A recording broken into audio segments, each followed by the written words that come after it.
And we're back. Greetings, everyone. This is Lucian Vâlsan, broadcasting from Cluj-Napoca, Transylvania. As always, alongside with me is here Jon Gunnarsson, broadcasting from Deutschland, and our producer James Huff, sitting in the background, making sure everything works just fine, broadcasting from the United States. Greetings, gentlemen. Hi there, Jon. Good evening. How are you doing today? Well, I'm not doing that fine because I've been live more or less the entire day. I had a private hangout at 1 p.m., then the interview with Mrs. Fiamengo at 5 p.m. my time, and now, less than 3 hours after ending that interview, I'm live now. I'm starting to understand the professional broadcaster's fatigue. It's very hard to be live for so many hours. Yep, but let's hope we can get through this. Oh, absolutely, not a problem. I took great care to actually sleep well last night. In other, More than just 4 hours? mhm, yeah, more than 4 hours, actually, like 7. So Wow. that's quite a performance by my standards. Yeah. How's been the weather? I mean, in here it started getting warmer and warmer, which is, I guess, nice. It's just been sort of mostly cold, bit of rain, nothing spectacular. It's not been too cold, but not exactly warm either. It's just sort of normal winter weather, but Yeah, no snow or well, anything like that. during the day it's been even as high as plus 11 degrees in Celsius, which is quite a lot. And during the night it's plus 3, plus 2. What I do appreciate the most is no precipitations. I fucking hate rain and snow and whatnot. It can be as cold as it can get. As long as it doesn't rain, it's absolutely great because I don't need extra accessories every time I get out of the house. Yeah, that's really annoying. Yeah, which is why I understand why Londoners are slightly more bitter. I mean, they always have to carry umbrellas, which is annoying as hell. Speaking of which, I hope at this conference in London will be saved from raining. Yeah. Anyway, yeah, let's get to the news section, which is not doesn't appear to be that long, but it is because yeah, we'll see. So, first one from the Telegraph. It's time we stopped treating all men as sex pests. Now, wouldn't that be nice? The law is a ass, a idiot, declared Mr. Bumble in Charles Dickens' classic novel Oliver Twist, which was released 178 years ago to the month. Bumble would have no doubt have added some choice expletives to his observation if he'd been in Blackfriars Crown Court in London last week to witness the unjust case brought against Mark Pearson. Pearson, a 51-year-old artist, was tried for a sex crime simply because he brushed past a female film star during rush hour at Waterloo Tube Station without even breaking his stride. His accuser, who shall remain anonymous for life, claimed Pearson penetrated her with 3 fingers for 2 or 3 seconds.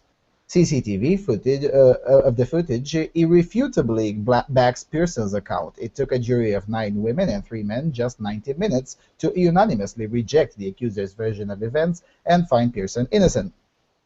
After the case, Mr. Pearson, who still suffers anxiety attacks, said, quote, "This could have happened to anyone. For me, half a second turned into a year of hell.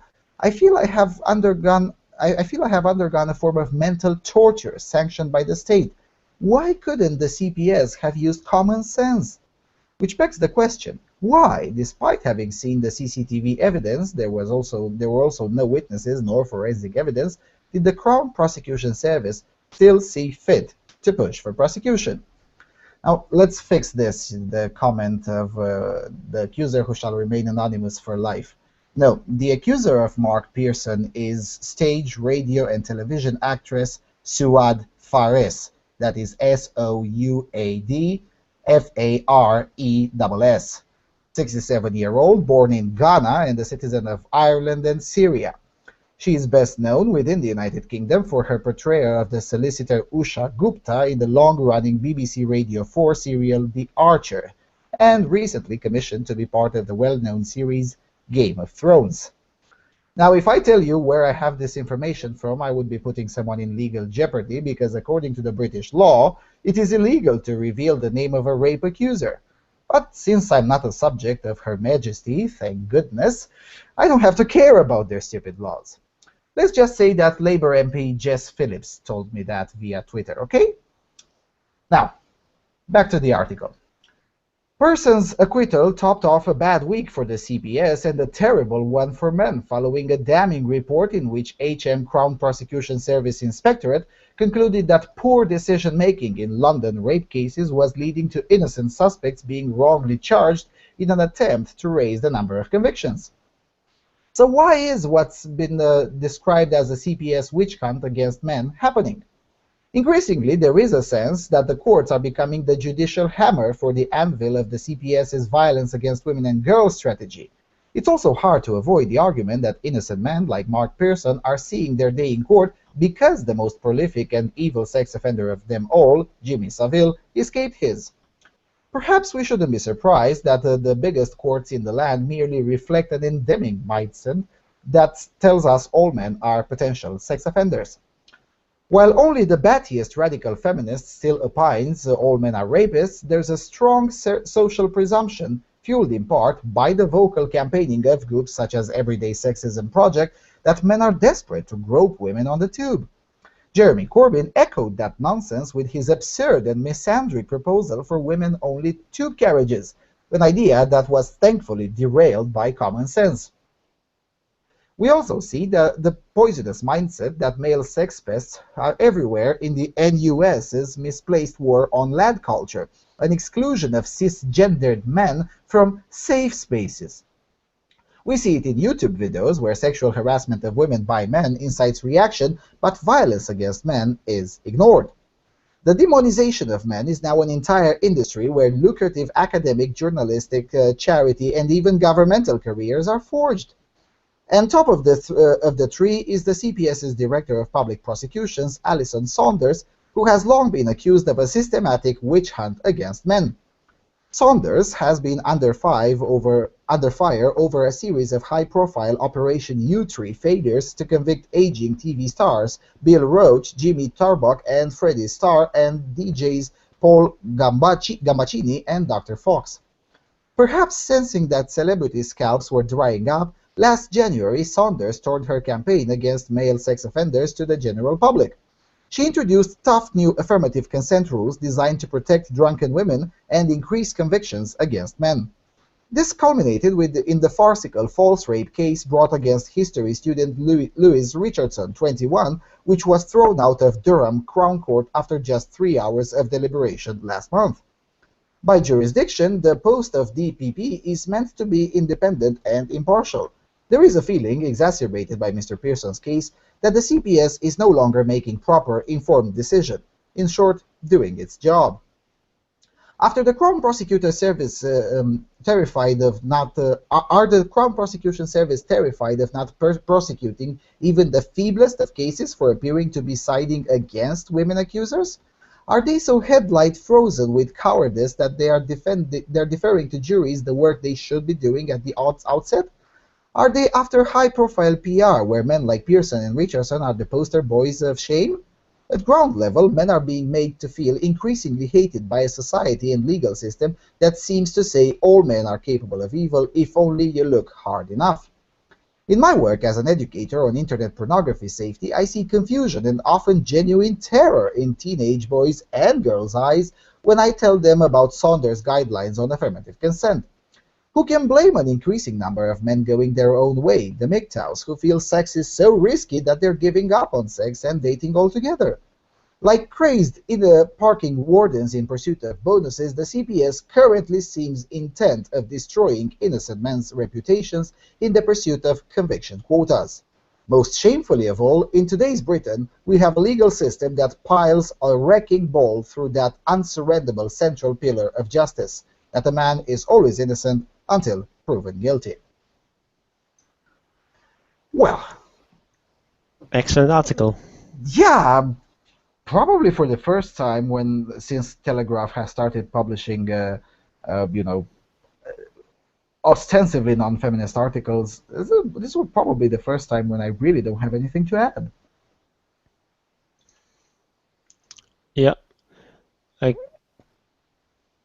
Yeah, it's just a really thoroughly argued piece, and I mean, it's just this particular case of this actress is just so ludicrous. Like, He was supposed to sexually assault her in half a second or less, whilst still holding a just newspaper and an walking umbrella past her and I don't know, and walking. Yeah, digitally penetrating her somehow for like 2 or 3 seconds just by walking past. I mean, how is that supposed to work? yeah, it's simply not possible. Speaking of which, the British press has a thing of restricting their videos. I had to look for a British VPN and look for a British postal code in order to be able to watch the CCTV footage. But nevertheless, I did all of that just to see the footage, and it it's just not possible. I mean, even if he had stopped next to her for at least a second, it would have still been impossible. But their interaction lasted for 0.35 seconds, something like that. Uh, how would he be able to sexually assault her? I have no idea whatsoever. It's just not possible. And to make things worse, the Crown Prosecution Service altered the evidence a little bit by slowing down the speed to make the interaction between the two appear longer than it actually was. Now, I don't know if this still qualifies as tampering as per British law, but as far as I'm concerned, it should. I mean, they tried to deceive the jury, but, well, it didn't quite work that way because, Mr. Pearson had his own defense, and thankfully he had the original version and didn't rely on the prosecution. Actually, some defendants lose their case because of that. They rely on the prosecution to be honest, which is a bad idea. When I used to do it, when it was still legal to represent people in the court, even though I'm not a lawyer, I would always advise my clients to assume that the state is their enemy and the prosecution will never be honest, no matter how much they try. It's in their blood to be dishonest. But apparently some other people don't get this advice. Yeah, it's also quite shocking that this woman would just accuse just some random person just walked past her. It's a really unusual case. I mean, usually we get false accusations. There's some particular reason there. Either maybe it's an ex-boyfriend that you're out to get revenge on, or it's you've done something that a woman has done something that she's ashamed of. Maybe she's slept with some stranger and doesn't want to feel like a slut or something, or that she's cheated on her boyfriend or husband and wants to cover up this this mistake or something like that. But in this case, it's just simply knows the accused somehow. Yeah, there's some sort of reason there, but here I just can't see it. It's a really strange case. If I am to speculate, I would say Mrs. Souad Faris simply tried to reaffirm herself somehow and get some more victim status within the artistry community, which is very popular these days to have some victim status in there. And at 67-year-old, you kind of start fading off, even though she got this new gig with Game of Thrones.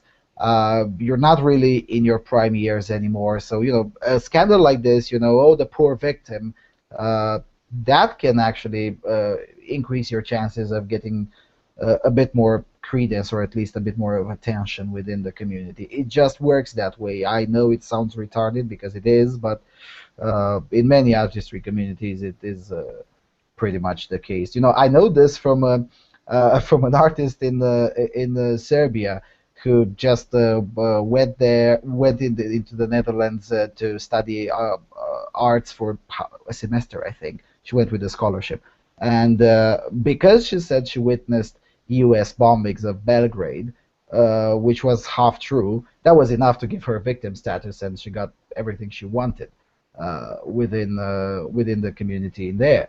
And I have no reason to suspect this doesn't happen with the more adult, more professional artists at all.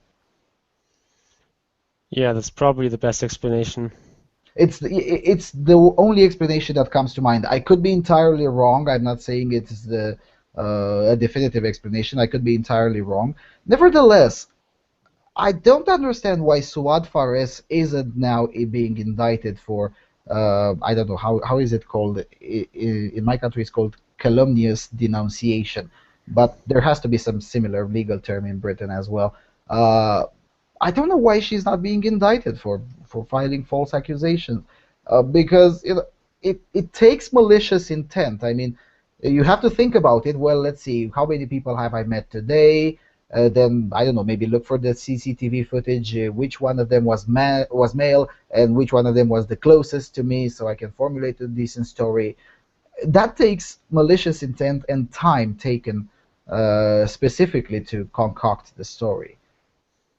That's a huge level of messed upness. I mean, as you said, in most false allegation cases, it's usually something that already happened, and there is some connection between the accuser and the accused, and you just have to concoct the story post factum without doing any kind of research. You just have to say it.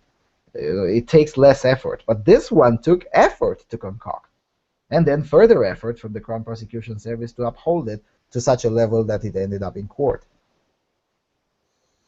Yeah, it's really quite astonishing.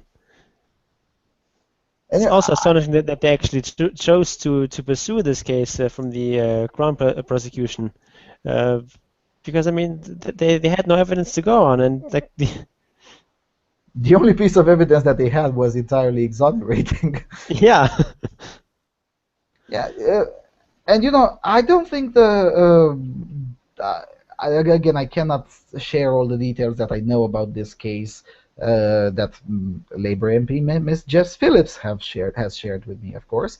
I cannot share all the details, but essentially it was pressured against the police. The police pretty much recommended, no, this is a bullshit case. It shouldn't be pursued.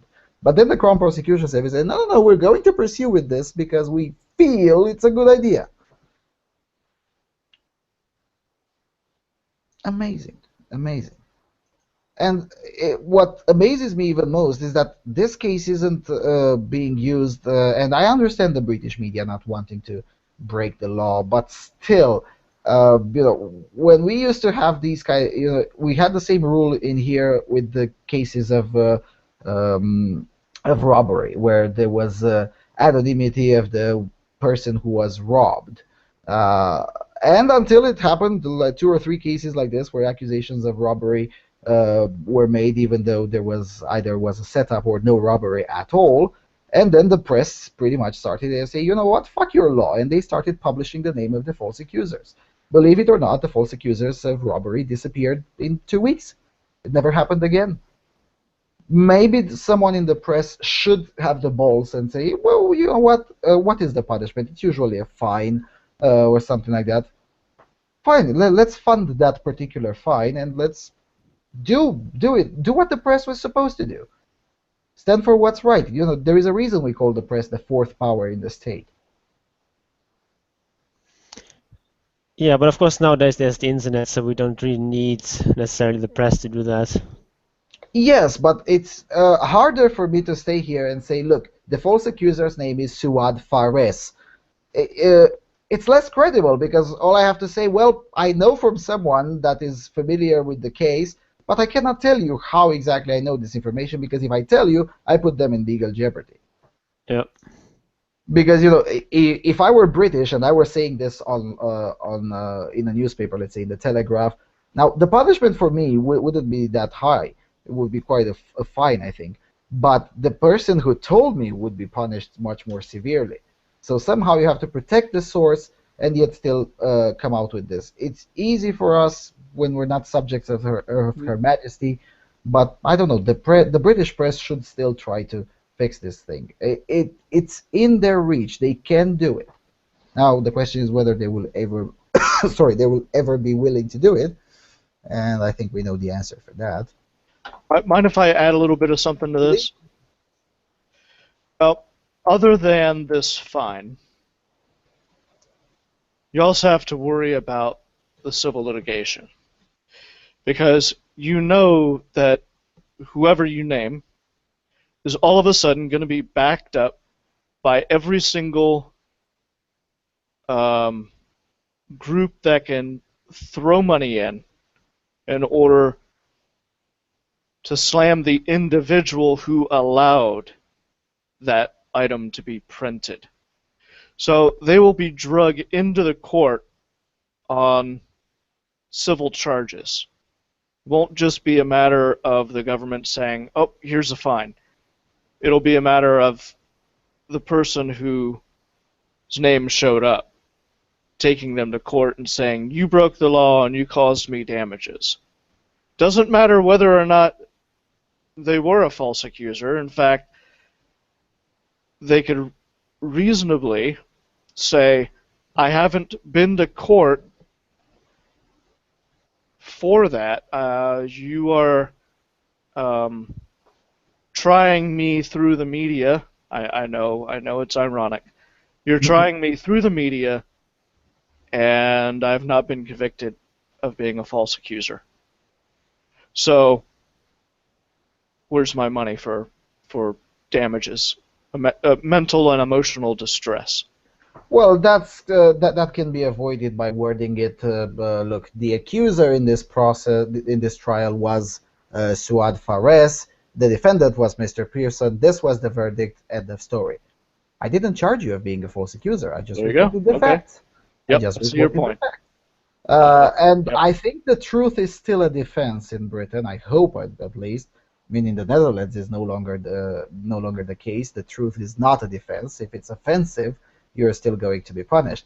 But in Britain, I still hope the truth is still a defense. And look, I just reported the facts. Are the facts wrong?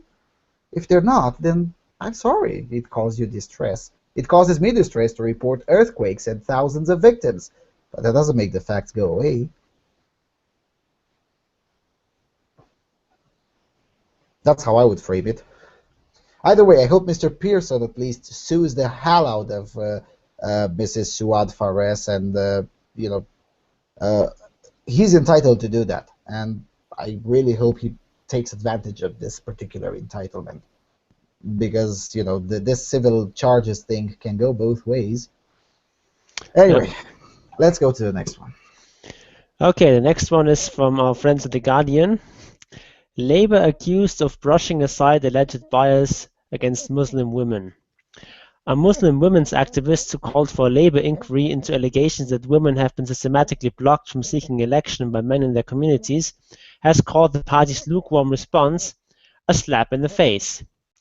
Shaista Gohir of the Muslim Women's Network UK and Gavin Shuker, a Labour MP, claimed discrimination was an open secret in many local councils. Shuker, who was elected MP for Luton South in 2010 after a tightly fought contest for a selection, said he had repeatedly brought concerns about sexism and discrimination to senior Labour figures but had been rebuffed. Gohir wrote for the Labour leader Jeremy Corbyn on Friday, asking him to investigate quote, systematic misogyny displayed by significant numbers of Muslim male local councillors, with party officials complicit at the highest levels. Corbyn is attending the Labour local government conference in Nottingham on Saturday. In a statement on Friday evening, a Labour spokesman made no attempt to address the specific allegations and gave no hint the issues would be looked at any further, saying the party had, quote, selection procedures that include strong positive action procedures such as all-women shortlists and rules to ensure women are selected in winnable council seats. Labour had, quote, the best record of any party in selecting women and black, Asian and minority ethnic candidates, the spokesman said, adding that those candidates who were unsuccessful had the right to appeal. Shuker claimed he raised his concerns over the selection of female Muslim councillors to the party's General Secretary, Ian McNichol, and had a formal meeting with the head of risk management, Mike Creighton, and regional director Dan Simpson in February 2014. No action was taken following any of the meetings, he said. Quote, there's a culture in Labour that is as long as you win the seat, they don't want to know about the selection or even the quality of the candidate, he said. The statement last night is telling. It is a massive issue. In far too many cases, the only way a woman gets a look the only way a woman gets a look in is as the wife or daughter of an existing councillor. Gohir said she was shocked at the party's response to the allegations made by several Muslim women who claimed Muslim men within Labour had been allowed to operate under the quote, patriarchal viridari system, where women were deliberately not choosing to stand. This really is an insulting response, she told The Guardian. These women have been threatened by men in their communities against speaking out. They are extremely brave to come forward, and seeing that statement is just really disheartening, to be honest. It shows how they are not really listening at all. Gohir said she believed the women affected were perceived as not being persistent enough to robustly challenge the practice. They believe these women will eventually stop complaining and they will go away, and actually that has happened. And you can see from the statement this is what they hope will happen, but we are not going away now. In her letter to Corbyn, Gohir said she hoped for a full inquiry looking at barriers faced by ethnic minority women. Quote, "We are being oppressed and marginalized, and we need scrutiny." Gohir said since the appearance of several women speaking out about the issue on BBC Newsnight, she had been contacted by many others, including Sikh and Hindu women, experiencing the same problem in communities like Brent and Southall. Gohir said it was an issue that affected all parties and also written to David Cameron, but said Labour was the most significant because of the high numbers of Muslim male Labour councillors in certain towns and cities. Fuziva Parveen, once an aspiring Labour councillor, told BBC Newsnight her election bid in Birmingham in 2007 and 2008 was subject to a smear campaign, with men turning up at her family home in attempts to intimidate her mother. Another woman, Shazia Bashir, was contesting a seat in Peterborough in 2007, but claimed she was pressured to step down because I didn't have my father's consent and support. So,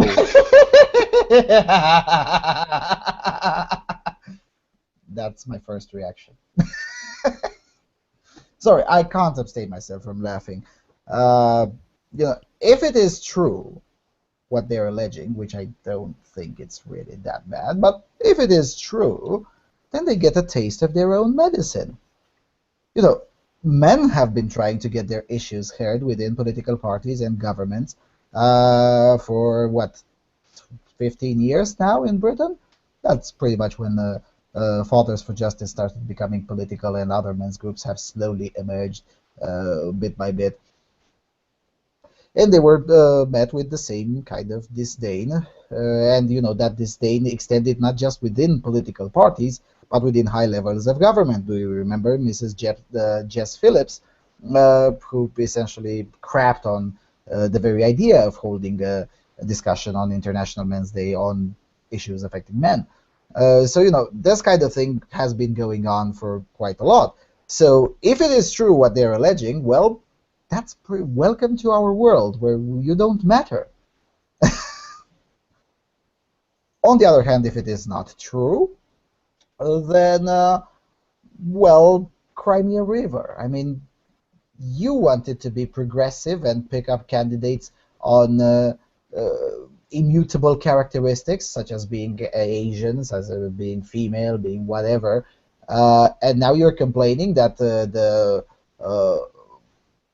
the central governance of the political party, of the Labour Party, doesn't care as long as you win the seat. They don't care about the selection, and they don't care about the quality of the candidate. Well, you pushed for that. I'm sorry, but that's the results of what you pushed for. If that offends you, that's tough luck. Yeah, it's also, I mean, Labour already has all these all-women shortlists and so on. They're already discriminating in favor of women massively, so Absolutely. I don't know how bad it really can be. I mean, maybe at the local level that there is intimidation and so on. Maybe that's happening. Okay, but I mean, you would need to bring some evidence of that, and I don't know if I mean if there are people showing up at your house to intimidate you, that's I would guess a case for the police, not necessarily for the Labour Party. Correct. And this thing, I was pressured to step down because I didn't have my father's consent and support. Well, tough luck, Cupcake. I mean, it's not the Labour Party's fault. It's not really anyone's fault that you have fallen for such kind of pressures. I mean, if my mother tells me that you shouldn't be doing Voice of Europe anymore because I think you're oppressive and misogynistic with what you're saying there, and if I stop doing Voice of Europe because of that, then it's my fault. Because I have the option to say, Mom, get back to the kitchen, get back somewhere else, leave me the fuck alone. It's none of your business what I do with my own time. There is this option, and if she ceded to these kinds of pressures from her family, well, look, you can't run for office because you don't have my consent as your father. Well, I'm sorry, but I don't care. Does that sound insensitive for me? Maybe. Yeah, I mean, if you can't even stand up to your own father, then probably you're not particularly really suited to a fit political for office. Yeah, I mean, think about it this way: you're running for office in a community where there's a lot more people like your father, and if you say the wrong thing or you vote the wrong thing or whatnot, you're going to have to face not one but 1,000 people like your father who say, "Look, we don't like your face. We would gladly like to vote you out of office, or we gladly like to spit on you." Political debates can sometimes get very heated, even in Britain, where they tended to be more civilized. They're getting less civilized now, but in general, they tend to be more civilized than, let's say, in Ukraine, where the parliamentarians beat each other up in the parliament. But nevertheless, the political debates tend to be quite heated. And if you can't stand up to your father who says, "Look, you shouldn't be running for office because I say so," then how the hell are you going to stand up to 1,000 angry electors? Yep. And again, I have a very hard time. On the other hand, let's give it to them on this one. There is a tendency, and this pretty much happens anywhere in Europe, either on local levels, to indeed have this kind of, especially in very small towns, towns that have 80,000 or less inhabitants. It tends to form a very small caste that is usually involved in politics, whilst the rest of the town doesn't give a shit. That's usually the case, and it happens in small town where indeed, if you want to advance within the ranks of the local organization, you have to somehow, not necessarily be a relative, but to be in good terms with the president of the local organization of the party and whatnot.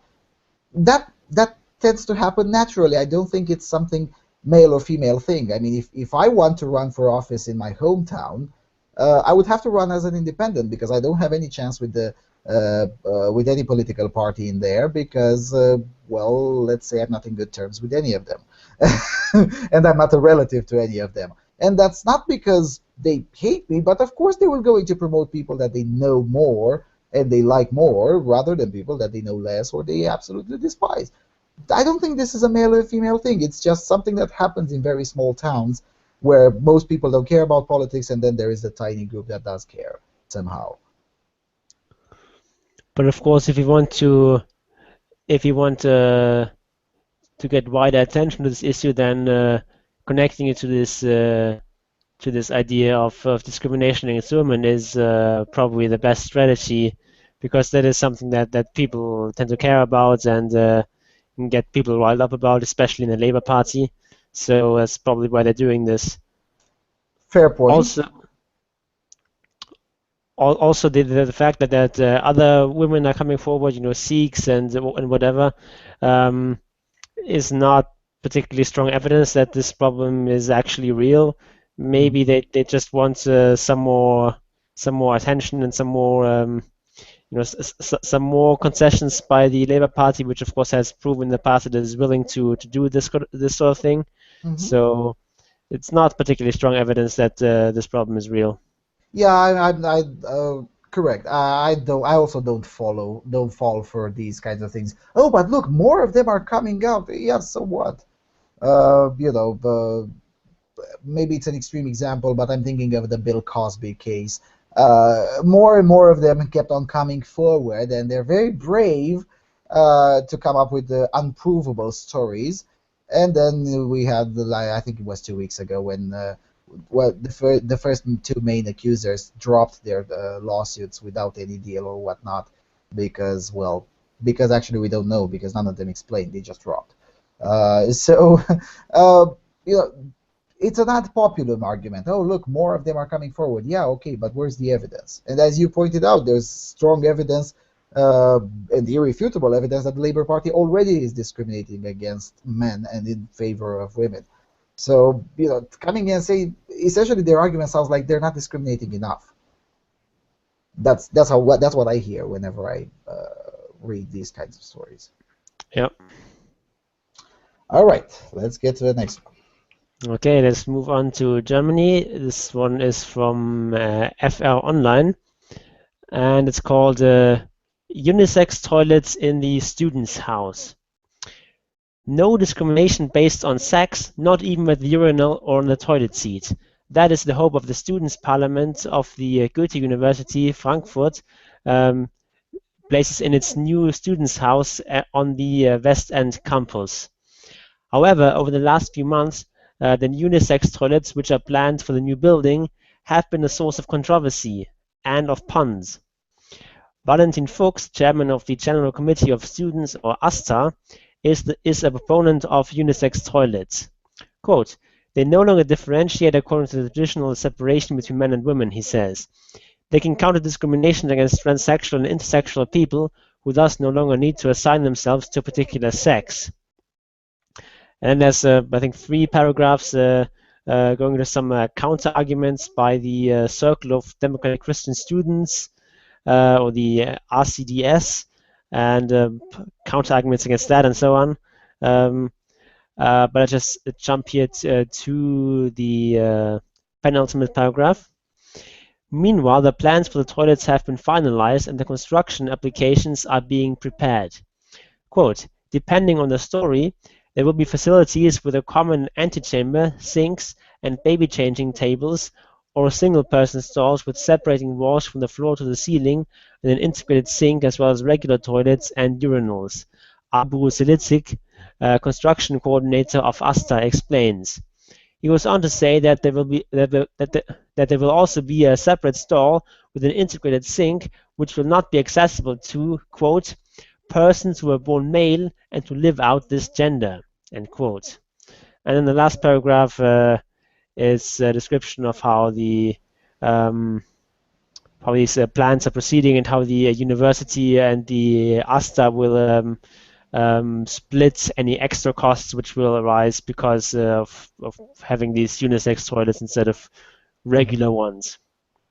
Can you please explain to me what that means? Persons who have been born male and they outlived their gender? What's the expression? Can you please explain that? I genuinely don't understand. Basically, saying men. Okay. So it's another politically correct thing. Okay. Yeah, or something like what might be called cis men. Okay, fair enough. The German universities have somehow gotten more cash than usual, because this seems like, let's spend more money because potato on an issue that doesn't exist. I mean, no, actually, they got less money than usual after the student fees have been abolished in all Bundesländer. So that's what I expected, but I still had to ask because I didn't read up on this particular topic. Jesus Christ, this is so retarded. I'm trying to treat it seriously, but how many transgender, genderqueer, gender questioning, confusing, whatever, how many students belonging to the 0.03% of the population, how many of them in numbers attend the Frankfurt University? I would probably guess between maybe 0 3. and 1, maybe 3. Although 3 would be quite a huge number. I don't think they're 3, but okay, let's take it. Let's put it 3. How many students are in total? Probably 20,000, something like that. Yeah, I don't know, but something like that probably. Yeah, so for 3 in 20,000, which would be a very permissive number, more like 1 in 20,000, but whatever, let's spend an extra, it has to be like a few tens of thousands of euros extra, if not more. Yeah, I don't know if how much it will cost extra, if anything at all, because I mean they need toilets anyway, and I don't really think it's going to be that much more expensive to make them unisex instead of just regular toilets. So I don't Now, know. you know what? I'm going to go full extreme on this and say even if it's only €1,000 extra, with that €1,000 you can buy a new computer for the lab, rather than invest them in something like this. I mean, no matter how much is extra, because it's definitely some extra. You mentioned it yourself that they're talking there how they're going to split the extra costs. So something is. Yeah, It's but more but than they it's more don't than know zero. yet if there actually will be extra costs, but just if there are, then these will be split. I see. I see. Nevertheless, why concern yourself? I mean, look, in my country there is a proverb, "Nu te lega la cap dacă nu te doare." Don't put a bandage on your head if you don't have a headache. So and it's a 300-year-old proverb, but it stands true today. Why would they concern themselves with such an issue that is, I would suspect, probably non-existent? Because and we had this conversation in other episodes.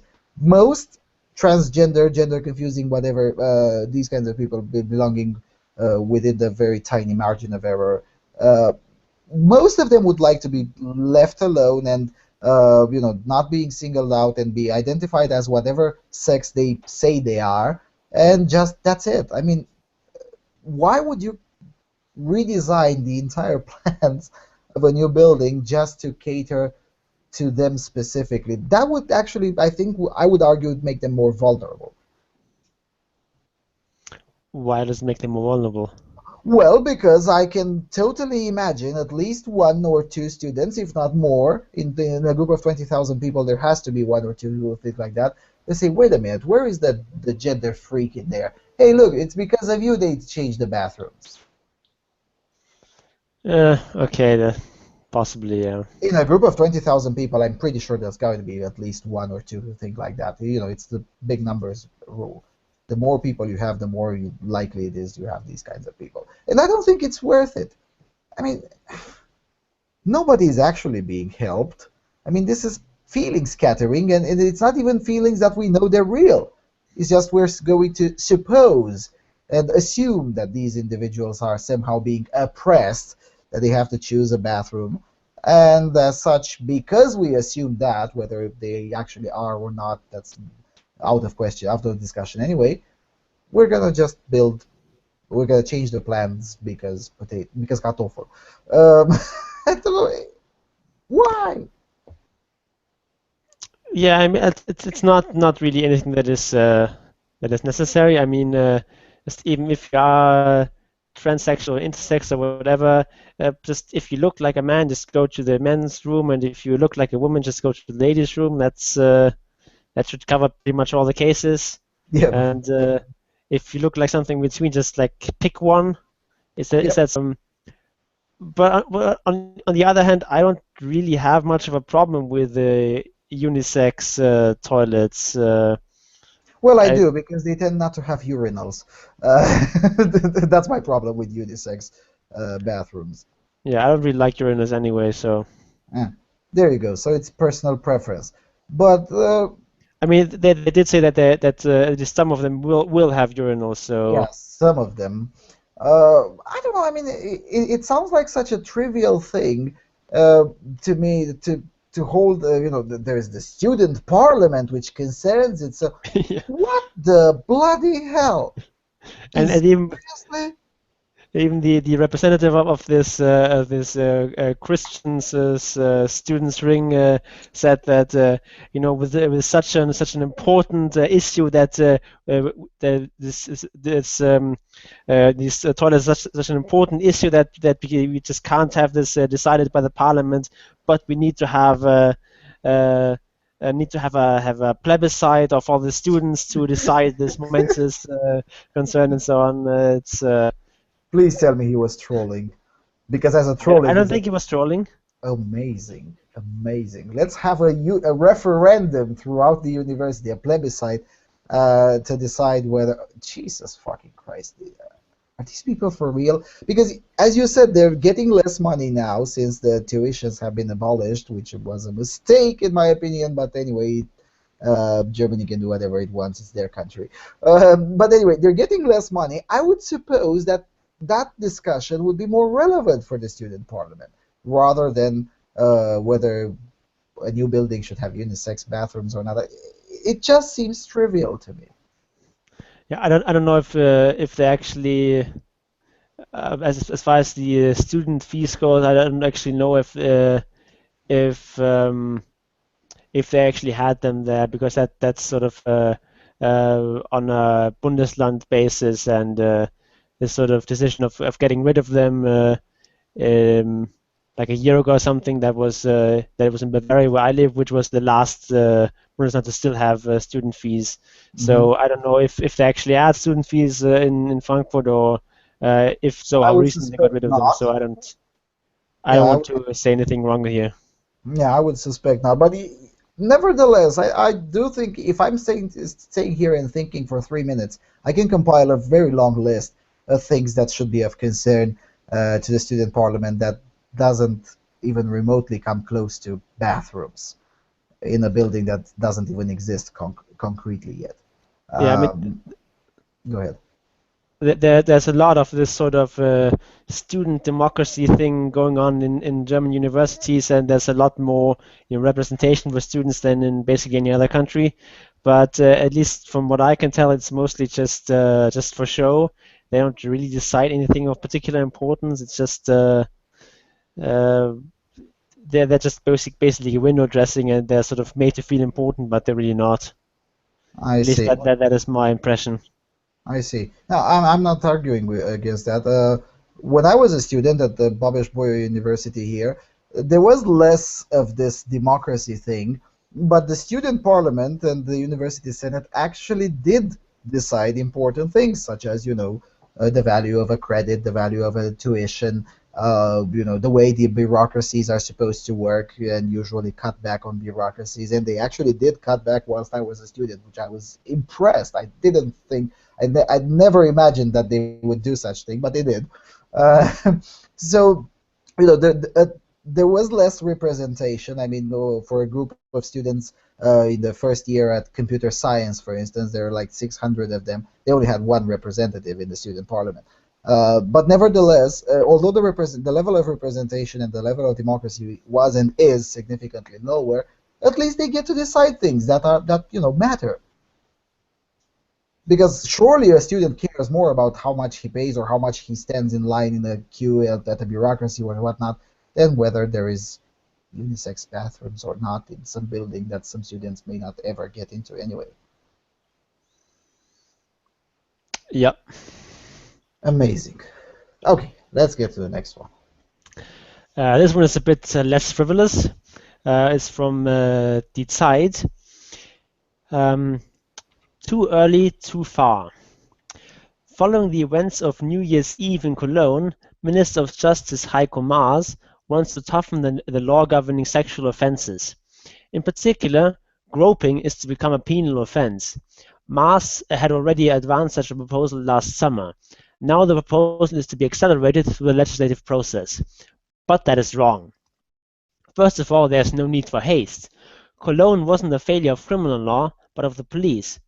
The actions of the perpetrators are already penal, as they constitute assault and battery, bodily injury, or sexual assault. It would not only be subject to prosecution in cases where the victim is it would only not be subject to prosecution in cases where the victim is surprised, for example by quickly grabbing the victim's bottom from behind. But then nothing more than that is allowed to happen. What happened in Cologne, however, was much more. Of course, one might demand that even a single surprising grope should be actionable, but that shouldn't be immediately written into law. After all, there are plans for a comprehensive reform of law governing sexual offences. Heiko Maas has instituted a committee of experts for that purpose, which is due to present its final report in spring. If we change this, news. Whenever I hear committee of experts, that's usually. Sorry for interrupting. If we change this particular item, we might have to change it again in the upcoming reform. That would not be good for the law concerning sexual offences, as no other part of criminal law has been changed more in the last 20 years. And law reforms in quick succession lead to legal problems and mistakes being made in the justice system.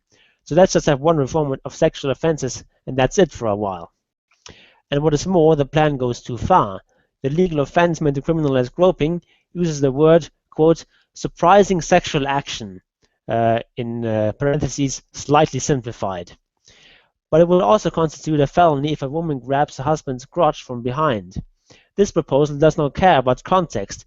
It does not matter whether the acting party had a reasonable expectation that the other party would consent to the surprise, or at least would not be particularly displeased, such as in the context of an intimate relationship. While there would be some crutches to avoid unreasonable convictions, these would not be as reliable as an explicit limitation of the elements of the offence.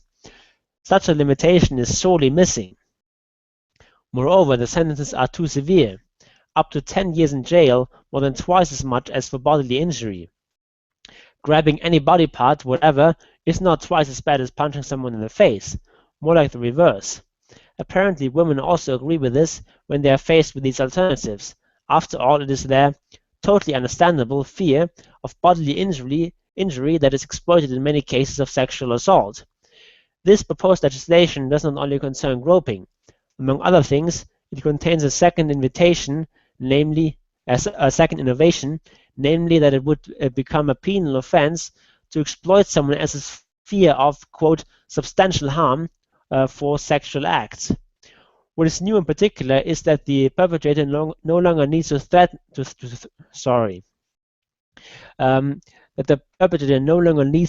this harm.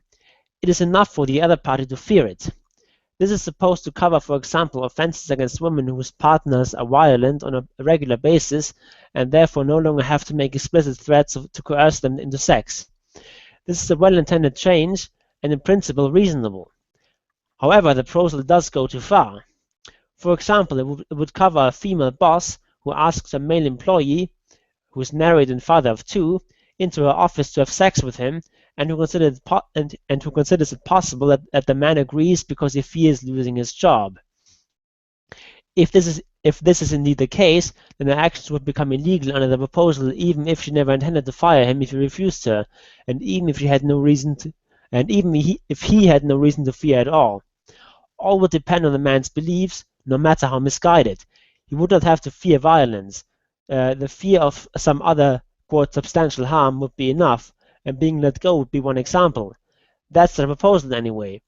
In its justification, the boss is of course a male and the employee female. In this case too, the sentences are too harsh. If there is sexual intercourse, things become downright draconian. Up to 15 years in prison await the boss in our example, substantially more than if she had scratched out her employee's eyes, punched loose his teeth, and sawed off his arms. If he survives, that's aggravated bodily injury, maximum sentence of 10 years. The justification given is to, quote, protect women. But criminal law doesn't only apply when it benefits women. Especially when it comes to sexual offences, it usually can't protect anyone, and insofar as it provides deterrence, it is completely irrelevant whether the potential sentence is 5 years, 10 years, or 100. That has been empirically proven. And another problem would be aggravated by the planned reform. The new offences require few conditions. That means it is easy to break the law and easy to falsely accuse someone. This danger has so far been ignored in the discussions about the reform. An unjustified oversight, seeing how the number of false accusations for sex offences has risen sharply in recent years. Experts now estimate a third to one-half of accusations to be false. And there are statistics from forensics to support these estimations, of women who inflicted injuries on themselves to simulate rape. The Kachelmann case is a well-known example, also an example for how willingly the justice system believes women in cases where there is strong reason for doubt. And there are more and more cases which do not, as in Kachelmann's case, end with an acquittal, but with years in jail and the loss of normal existence. Examples that got the attention of the media include the biology teacher Arnold, who was covered in the show, and the Sonthofer perjury case. These men should be on the minds of all those who seek to create new offences and harsh sentences. As I was expecting, when it comes to committee of experts, it's always bad news. Amazing. Oh, that's not the committee of experts. That's still to come. So this is just the preliminary thing. Once it goes through the committee of experts, I expect a lot worse. I hope I'll be proven wrong, but it's usually the case when they bring in committee of experts, it usually comes out it's something completely retarded. Yeah. So essentially, if when I'm, I don't know, rendering a video or something and my girlfriend comes in and hugs me from behind, that would be an offense, punishable by up to 10 years in jail.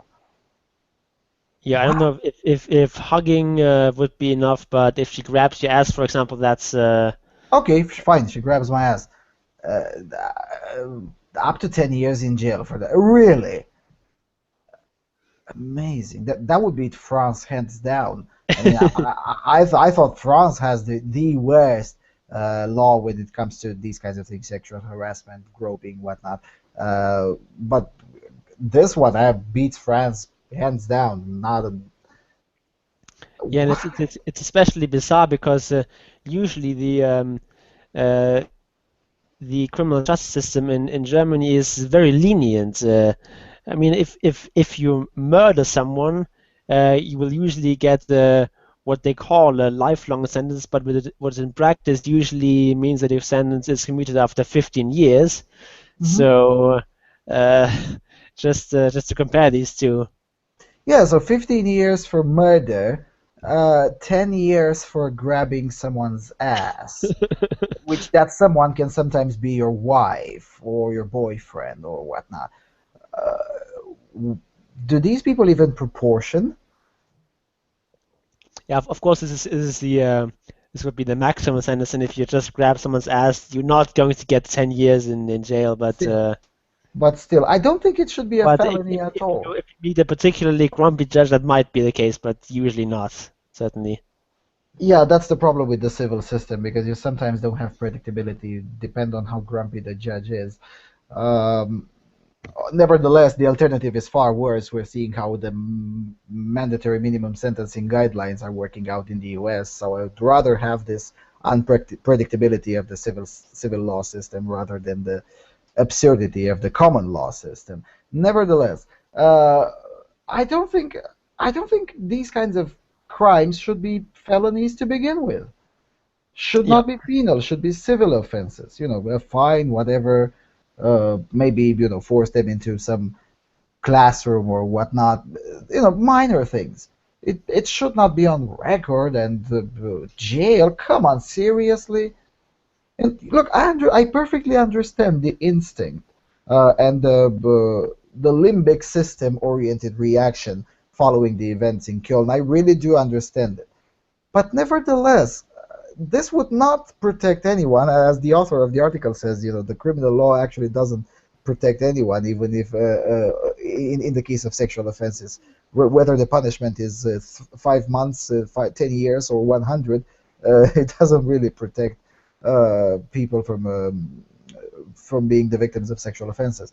So this kind of thing, if it were to become a law as it stands now, it wouldn't protect anyone, and it's more likely that it would harm exactly the people who would not commit things like what happened in Köln in the New Year's Eve.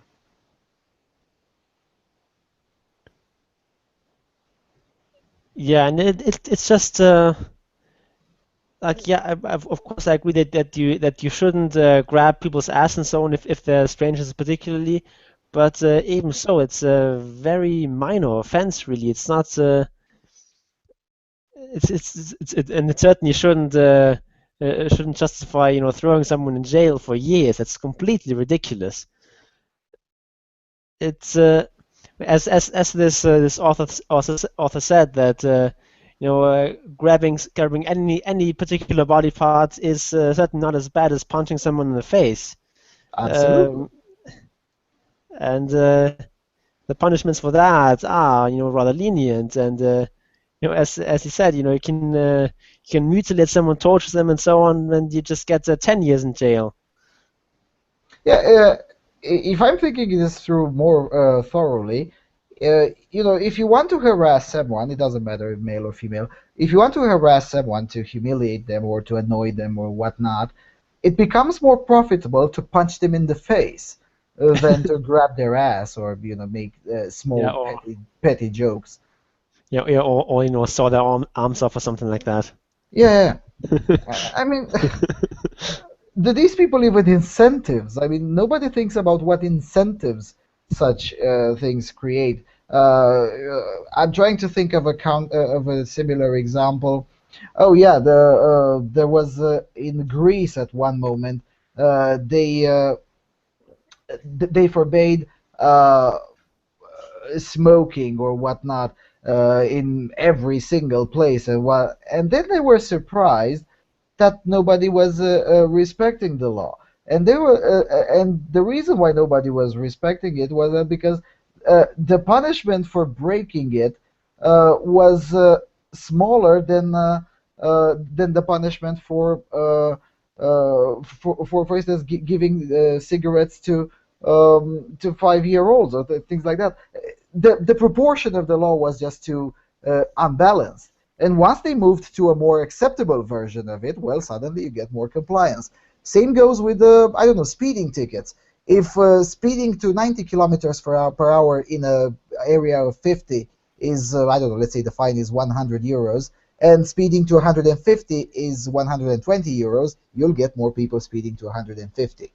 Because, well, if I'm going to break the law, at least let's enjoy it. Yeah.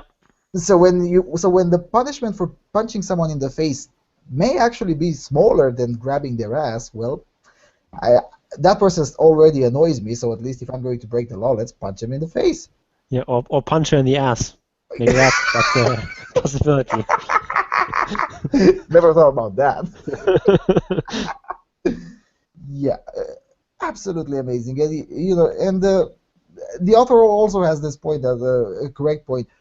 It doesn't take context into account. I mean, for instance, you've been making out with the boss several times, and you've had a good fun, and the boss just let's try one step further and calls you into his or her office and says, well, let's have sex, and you say, well, no, we're not going that far, and that's it. Even though there is no legitimate danger of being fired for saying no, it could still be punishable by jail for what? Not even the French law is that harsh, and the French law is very strict when it comes to these kinds of things in the workplace. Yeah, but the 15 years is only if intercourse actually takes place. All right, but if he says no and then sues for feeling immediate harm or irreparable harm, or what's the term? It's some legal jargon you used twice. It counts the fear of being fired. On that fear alone, you have a case in the court. It's insane. Yeah. Amazing. All right, let's move further into the West. Okay, this one is from the Daily Mail. 3 women are accused of hate crimes by prosecutors after carrying a 2-meter plastic vagina through a Spanish town. 3 Spanish women will be hauled in front of a judge for making a mockery of Catholic religious traditions after marching with a 2-meter plastic vagina in the style of the Virgin, according to court documents. The women were protesting during a march organized by the Spanish Union, the General Workers' Confederation, or CGT, on May 1st, 2014. But a Spanish judge has said they, quote, carried a plastic vagina a couple of meters high in the style of the Virgin Mary, end quote, and now face charges of crimes against religious sentiment. Police were called to identify the women from video of the march and were pictured wearing a black lace face veils and carrying rosary beads, according to Europa Press. The veils, known as mantillas, are commonly worn by devout Catholic women during religious celebrations. Other women were seen wearing conical hoods worn by members of religious brotherhoods to celebrate Easter. Hailed as the Santisimo Conio Insumiso, or the Blessed Rebellious Vagina, they reportedly were protesting against homophobia. Feminist groups have routinely staged demonstrations in Spain to protest the country's abortion laws. Miguel Ceballino, head of the CGT in Sevilla, told Europa Press that the women had, quote, nothing to do with the union, but added that the women were part of a feminist group. The year before in Malaga, a feminist had a similar procession to mark International Women's Day on March 8th. Oh boy, here we go again. You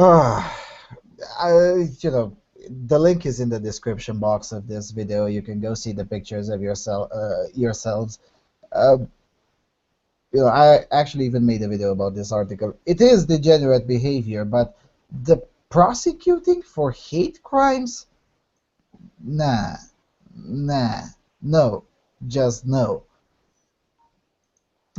Spain already has quite enough of police state-like rules already. No need for more. No need for more prosecutions. I mean, I have to agree with the feminists here. It should be their freedom to parade with degenerate images or whatnot. I mean, I don't agree with them at all. I think their entire protest was completely retarded for completely retarded and non-existent reasons. Nevertheless, they should be allowed to do that consequence-free, from a legal standpoint, of course. Yeah, I mean, so they offended some people. Okay, so what? I mean, yeah, pretty much. I am constantly offended by lots of things, but that doesn't mean that they become illegal. I mean, otherwise, pretty much most expressions of opinion about politics, for example, would have to be banned because I disagree with most of mainstream opinion. But you know, that's not going to happen. And just because you offend someone does not mean that that this should be a crime or anything like that. It's just it's just really difficult for me to even formulate some sort of coherent argument in favor of this. Because the problem with this sort of thing is that you will always end up with some favored groups who are protected, whose opinions may not be attacked, and other groups you can freely attack, and that just generates this grave imbalance where some opinions are favored by the state and are supported, and others are repressed, and that's I think very dangerous. Yes, and you know, Spain seems to be going from one extreme to another. I mean, until 2012, they had that era that is now commonly referred, even in the Spanish media, as the era of gender Stalinism, where criticizing a woman could mean serious business in what used to be called the Women's Court of Law, where only cases involving women victims were being tried, and with the judges that were essentially feminist ideologues. They weren't judges; they didn't have training in law. All of that thing, and you know, we had a Spanish feminist coming on to this show at the time and explaining to us the situation in there. It was particularly horrible. And then they moved now to this kind of extreme where, yeah, admittedly, silly protest, whatnot, but prosecuting them for hate crimes. And again, let's not forget, this is in the context of a country that recently voted in local elections a communist party, Podemos, Iran-funded, whatever. Very, very interesting things in there with that particular political party. And this is also the country which adopted some very, very strict and rather, I would dare to say, Generalissimo Franco style of rules when it comes to public protests. I mean, there's 30,000 euros fine if you videotape the police by showing disrespect to them or things like that. That's the actual wording of the law. This is a country that doesn't need more prosecutions. Actually, it needs less. And, you know, I've seen many non-feminists falling into this totalitarian trap, thinking, well, it serves them good, poetic justice, this is good news. No, it isn't. Because, and especially Spaniards should know the same power was used against mockings of feminist ideology, and there is no guarantee that the same power will not be used in the future against mockings of the feminist ideology. There's no guarantee that a new era of gender Stalinism won't come up in Spain. It probably won't come out after this elections in 2016, but in 2020 or further beyond, I mean, there is no guarantee. That's why the government should not have these kind of powers to begin with. Yeah, and this is the great danger that both sides of this debate will just try to seize this power and use it against their political opponents, rather than getting rid of these very dangerous laws. That is obviously the danger that once both sides are using this this kind of thing to damage their opponents, neither side can really then be in favor of getting rid of the whole thing, and then it just gets more and more entrenched and harder to get rid of. Yeah, absolutely. That's why I call it the totalitarian trap. I mean, look, I'm all for it. I got a lot of flack for that, but nevertheless, I still maintain my position. I'm all for calling the feminist employers, refusing to do business with them, boycotts, all of that. I'm all in favor of all of that, despite of some people's beliefs that, that's immoral, stooping to their level. No, they don't. They've been fucking us in the ass for decades with that kind of shenanigans. So no, I'm all in favor of that, but not with using the government to damage our philosophical opponents or the political opposition. I think that's dangerous. It really is dangerous. Not because I care about the feelings of feminists or about their budgets that they'll have to pay. Probably if they're convicted, they'll probably have to pay some fine, 10,000 euros or something like that. I don't care about their budgets or their money, but I do care about the principle. They should be allowed to say stupid shit in public. Yeah, and let's not forget that that the Catholic Church in Spain is still quite influential. It's still a very Yeah, Catholic absolutely. I country, mean, and if they wanted to punish them, they have a lot of free market oriented social measures to punish them without using the force of the state. Yes.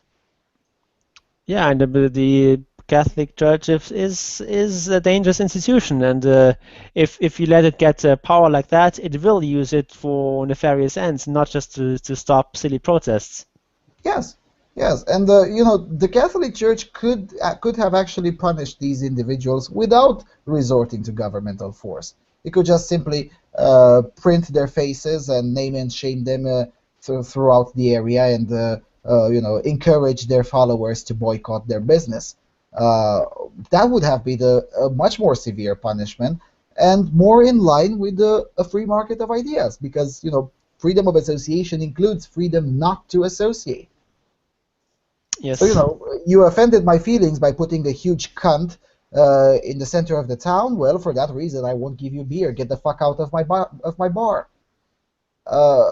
And as harsh as that may be, is preferable to having policemen coming in and hound them into a courtroom and fine them huge amounts of money. That's not preferable. Yeah. As for the actual points of their protest, is completely insane. Abortion in Spain, abortion on demand in Spain is legal. It's very easy to get one. Yeah, sure, it's a lot more restricted than the United States, where essentially there is no limit or nothing. And anyone trying to put in some common sense into that, it's suddenly a misogynistic bigot or whatnot. So yeah, in comparison to the United States, yeah, Spain is a little bit more restricted, but in comparison to most of Europe, no, it's not restricted at all. As for homophobia, for crying out loud, Spain has been the third country in the world to legalize gay marriage. Really? They're going to make charges of homophobia against the Spanish society? Really? And the next government after the legalization tried to cancel that, and there was public support in favor of keeping it. legal. So this is a society that has been amongst the forerunners when it comes to gay marriage. Now, whether I think that's good or bad, it's irrelevant. But to charge the Spanish society with homophobia just seems completely unreasonable. What else do you want them to do? Yeah, but of course, in a society that is not homophobic, accusations of homophobia are going to be a lot more potent than in, say, Russia. True. Yeah, a protest against homophobia in Russia would go completely unnoticed. Nobody will censor you, but nobody will broadcast your protest, and whoever encounters you on the street will like, yeah, whatever. That's pretty much like when I was last time in Russia, there was actually a protest to these kinds of lines, and pretty much nobody bothered to even look further.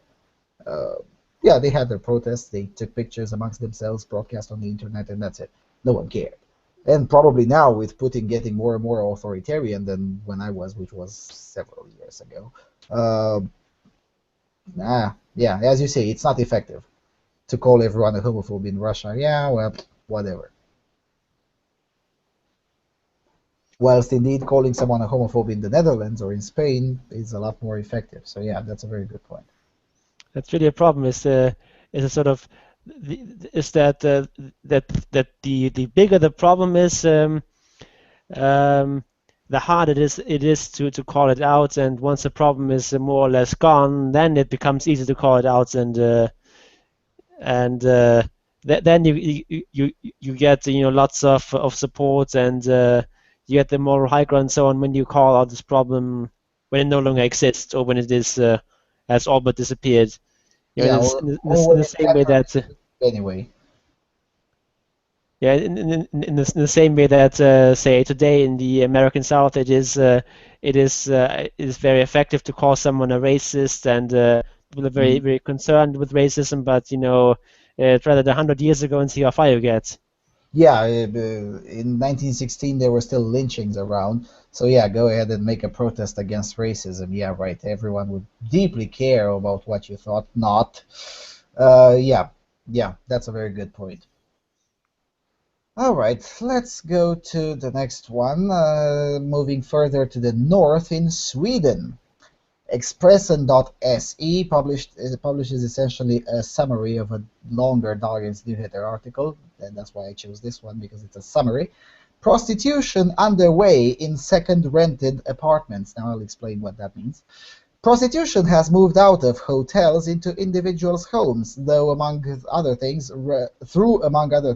rental sites like Airbnb, writes Dagens Nyheter. I appreciate that in a normal day in Stockholm County there are about 200 addresses where there is prostitution. Most of these sites are second-hand apartments, police officer Simon Hagström said to Dagens Nyheter. Police efforts to disrupt prostitution that previously ran on Stockholm hotels have now incentivized the effect of Swedes moving into ordinary apartments to access such services. More and more people rent out their homes through sites like Airbnb for a short period of time, but what happens in the home is not necessarily innocent tourist spirit. Apartments are now the largest market for prostitution in Stockholm, says Simon Hagström, head of the Stockholm Police Prostitution team, to Dagens Nyheter. Clients are usually connected with providers through websites hosted on servers located outside of Sweden. According to the police, organized brothel activities is strongly linked to Eastern Europe. Now, what do we provide? Whores or pimps? Probably both. Anyway, pimps are usually aiming for apartments offered for rent for 2 or 3 weeks. Operations usually continue until the neighbors are sounding the alarm about the running on the stairwell, but sometimes that doesn't leave the police enough time to intervene before the pimps had moved on, adds Dagens Nyheter. What's the matter, Sweden? Is that insane law that you have doesn't work? Really? It seems like the market does find a way.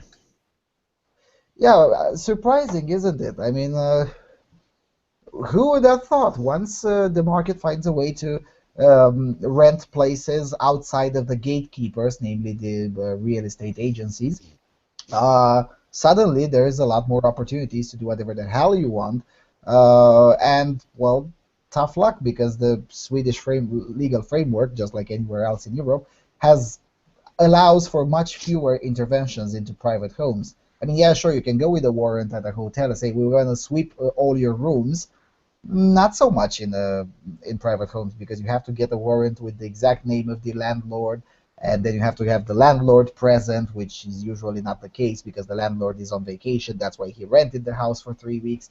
So it's a lot harder from a legal standpoint to actually intervene. So the market says, well, that sounds like a good place to do prostitution, because once you ban prostitution, it doesn't mean it goes away. What a surprise! Just writing something on a piece of paper doesn't make it go away. We don't live in a Death Note type of world. Shocking. Yeah, and I mean the main problem here is a problem in scare quotes is that prostitution is a victimless crime. Yeah. It's a crime where both the perpetrator and the supposed victim want to participate in it. So it's really difficult to actually ban it, because because it's a case where usually both parties consent to it and both parties benefit from it. So trying to ban that is quite difficult. And in many cases, not in Sweden because their law is insane, but in many cases, such as Italy, such as most of Eastern Europe, such as France, the law has this kind of perverse incentive in it, in the sense that it provides incentives both for the client and for the provider of sexual services to simply deny that it happened. So, which makes the police work even harder to crack down on prostitution. Now, I'm not saying that's a bad thing. In fact, I think that's a great thing, because, I'm that particular asshole who thinks prostitution should be legal. Now, I don't particularly support prostitution. I think it's quite sad that people have to call in such services, but nevertheless, who the hell am I to tell them not to? Yeah, and I mean it's just a crime where no one really is hurt. Yep. And the best argument that I've heard with someone being hurt is that, yeah, but well, sometimes socioeconomic conditions compel. Well, compel is debatable as a verb, but whatever. That's their argument. Compel women and sometimes men, but rarely, to get into this trade, and then their families are suffering because of that decision and whatnot. That's sort of the best argument that I've heard, that yeah, it does have externalities. Nevertheless, since when it's the business of the state to police the feelings of the family? Yeah, also that argument proves far too much, because it's also an argument to make I don't know, like most jobs illegal. Because people also, it's quote unquote coerced by their socioeconomic position to work for a living. Yeah. And that work provides stress, and means you have to be away from home for long periods of time, and your families will suffer from that. Yeah, it's all of that is true, but yeah, it's that's not a sufficient argument for banning most jobs. Yeah, and it fundamentally boils down to the realization that, look, we're not living in a perfect world. Sure, it would be nice if none of us would be having to work so hard on so many things, and sometimes being so much time away from home and whatnot. It would be nice if we could all have a house on the beach of Miami. It would be nice. It would be nice if there would be no wars. Everything, it would be fantastic. I'm absolutely in favor of that. But then it comes the question, can that be possible? And the answer is no, it cannot be possible. What you can do is find better and better trade-offs until maybe you get somewhere around the distant area of those lovely goals.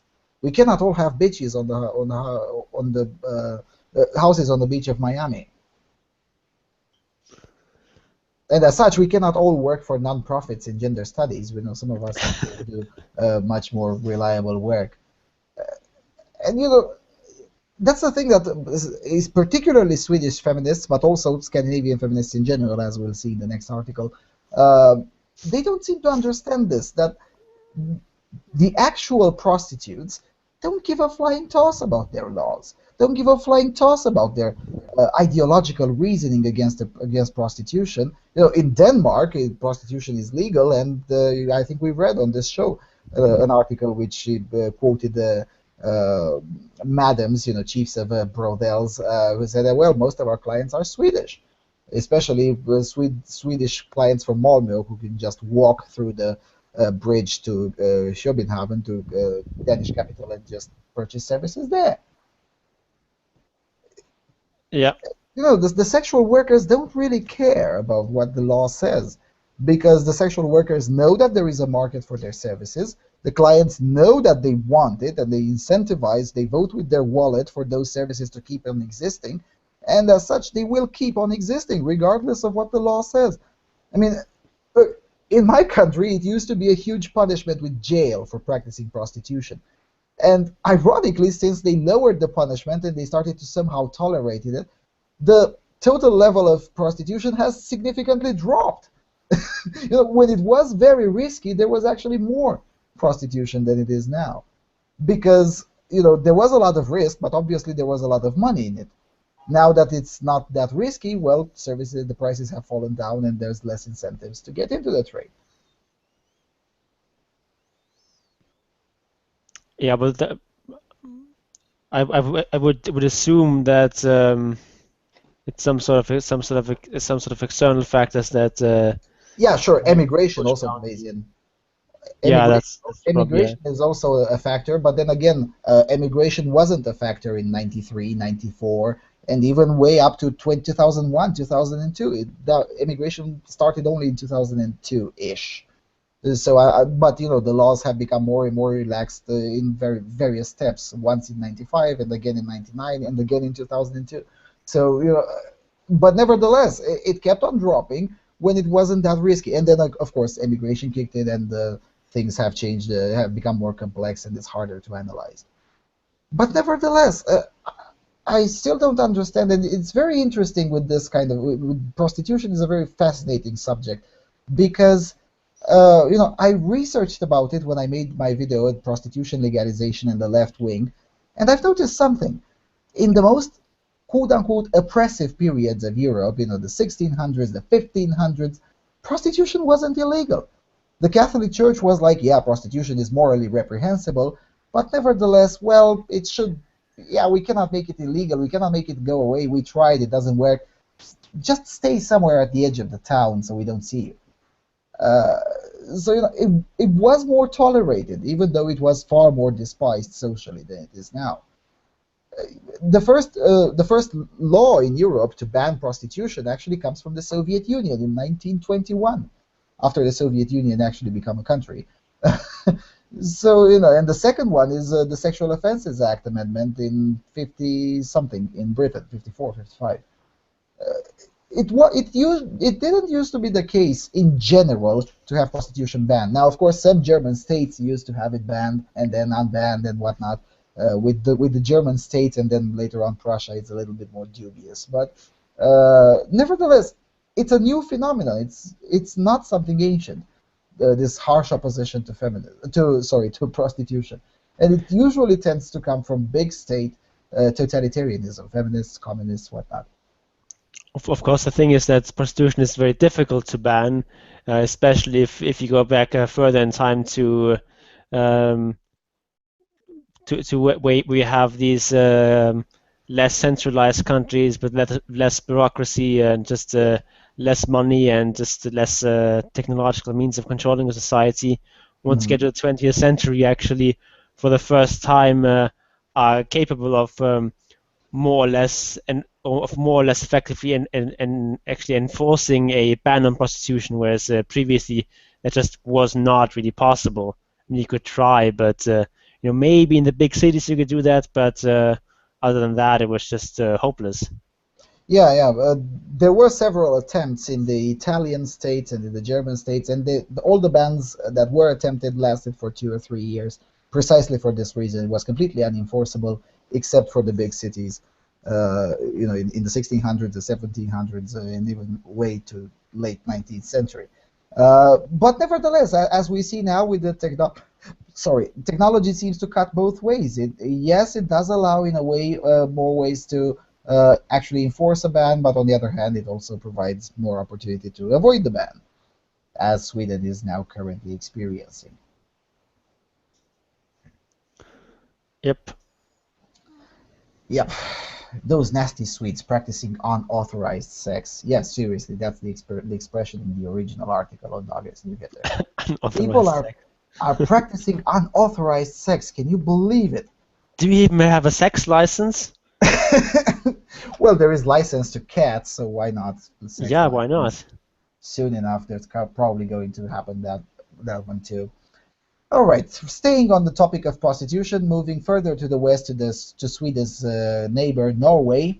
Dagbladet titles Anna, 17 years old, was on March 8 related meeting. I was asked to suck dick 10 times. Yes, that's the headline.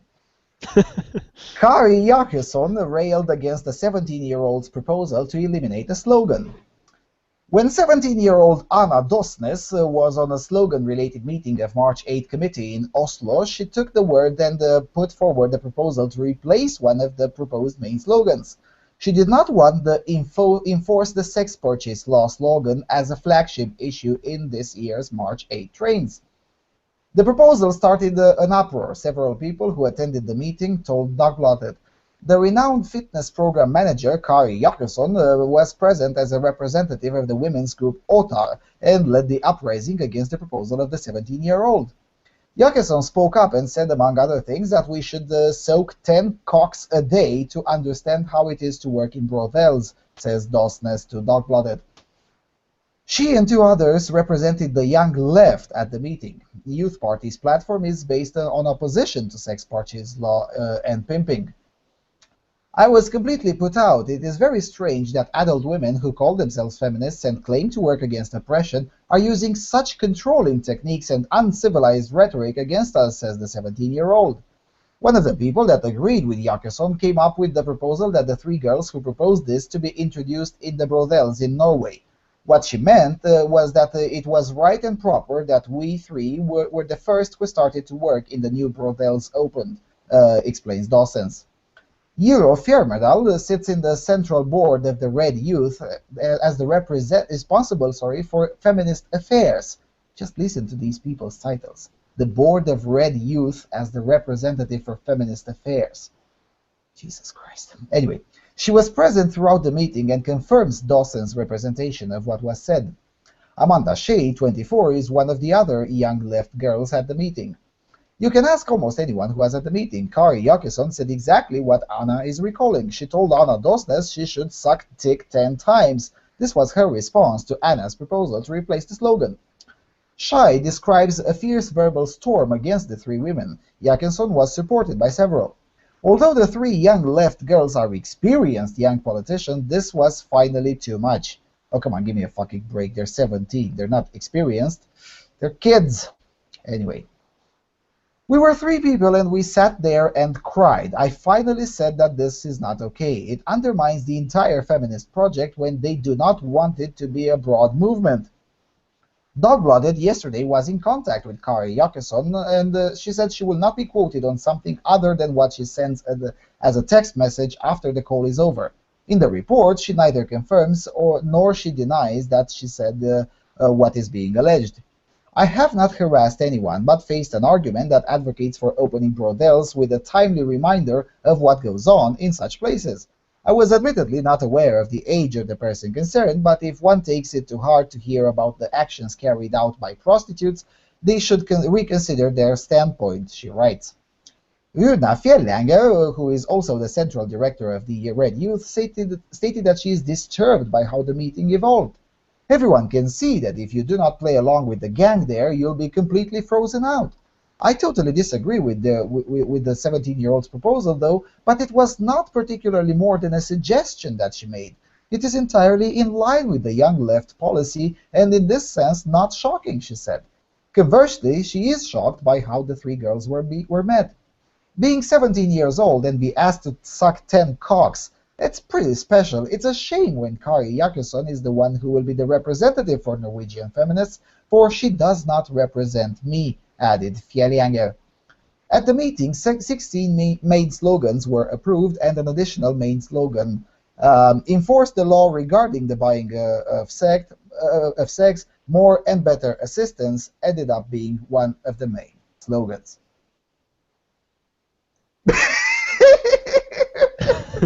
Okay, I just to sum up, you've got a meeting of feminists. You've got 3 younger feminists coming in from the left party who are saying, look, we probably should not put so much attention on the sex negative or sex worker negative aspects this year. And the feminist who was in charge turned to them and said, well, if you feel that way, why don't you go into the brothels, be the first to go into the brothels and suck a bunch of dick, and then tell us whether or not you don't want to have this proposal for the sex worker negative proposal put out. That's what I'm getting out of this, right? Yep. That's pretty much the thing. That's what I thought. Folks, this is feminism at work. They will eat their own. They'll eat their own children. Yep. Pretty much. I mean, the older feminists don't realize that the younger generation, including younger feminists, are actually a lot more liberal than they are. And again, I'm using the word liberal liberally, but you get the point.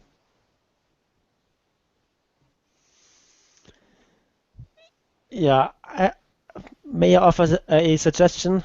How about they all go and suck a bunch of dicks?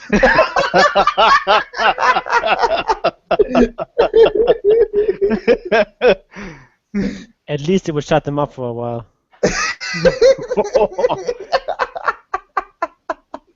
No, it wouldn't. Feminists are rude as hell. They would still talk with their mouths full.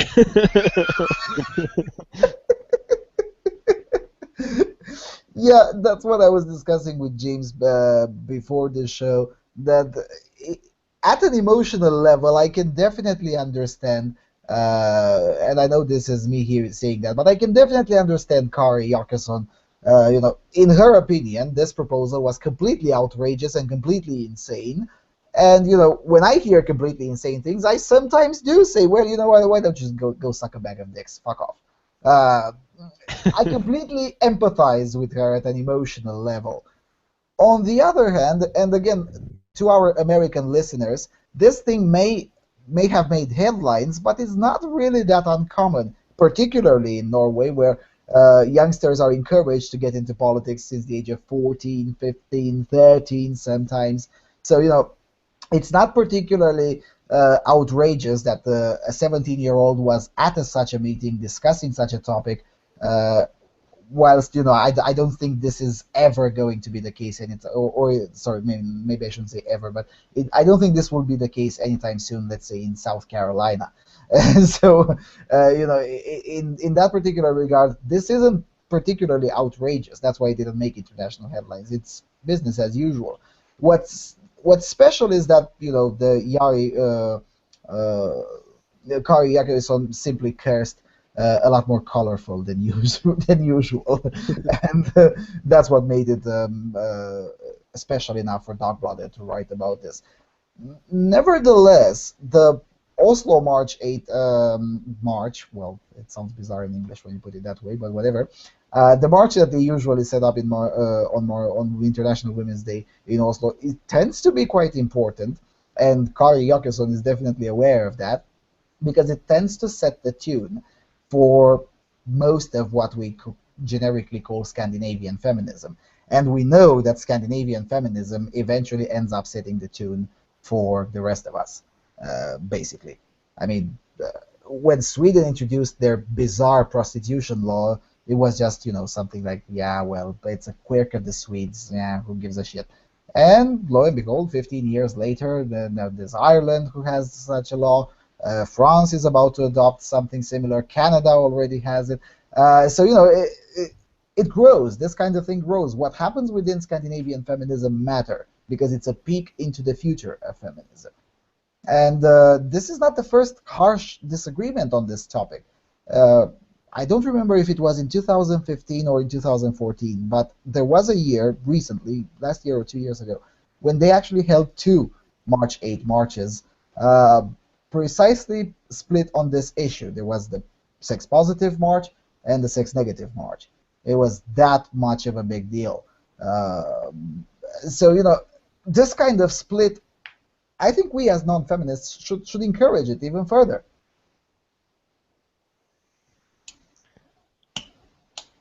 Yeah, it's definitely good that they're fighting among themselves, and it's especially good if they're fighting in such an unproductive manner rather than discussing rationally like normal people do. Rational, normal people, feminists, pick one. Yeah. Look, we know that this has been going on for years, though. Yes, but this argument has been being made since the late 60s. true. Back and forth True. between different sects of feminism. Mhm. But what is special is that there's finally some actual splits and some actual bridges being burned. Because let's not kid ourselves here. There's multiple disagreements within feminism, of course, and there's a lot of sectarian disputes, of course. But when it comes to things that really matter, such as voting for a policy, rallying behind a particular candidate, and whatnot, feminism is very monolithic. I mean, look, and if it hadn't been so, then we wouldn't be reading Julie Bindel's drivel on The Guardian. The Guardian is not a particularly anti-transgender outlet, but Julie Bindel is. But when it comes to things that matter, influencing public policy, getting laws passed, getting legal precedents passed, as Julie Bindel does for a living. I mean, she literally defends murderous women to change laws in Britain. That's her job. So when it comes to things that really matter, feminism is quite monolithic. I mean, the sex-positive, pro-tranny feminists will rally behind Julie Bindel regardless of their disagreement about the trans-exclusionary radical feminism thingy. But on this particular topic, and at these particular moments in time, this issue with prostitution being legal or illegal is actually creating splits that burns bridges. And this is the first time this has happened. I mean, in the past, they would keep their arguments for themselves, never slip into the mainstream media, and somehow figure it out without anyone else finding about it. But now, last year or 2 years ago, they had separate marches on this issue. Now, Kari Jakkesson, who is very relevant of a feminist in Norway, is being under fire for cursing at a 17-year-old. Things are firing up. A division may indeed finally occur within Scandinavian feminism on this issue alone. And I can't stress it enough. We should encourage it. We should put wood on the fire and make it bigger.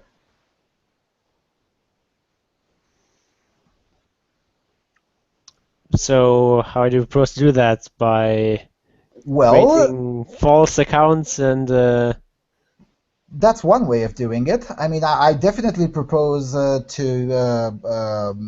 definitely intend, not propose, I intend to do this, to start using some of my multiple Scandinavian identities and get into the feminist groups and polish my Swedish language and my Norwegian language a little bit and start writing. I'm going to go both on the pro-prostitution outlets and the against prostitution and just fire up and put in and create more disaster in there. And that's anyone who speaks Swedish or Norwegian, but particularly Norwegian these days, should try to do the same. It sounds like a lot of work, but it doesn't. I mean, it takes me 10 minutes to make them all fight against each other.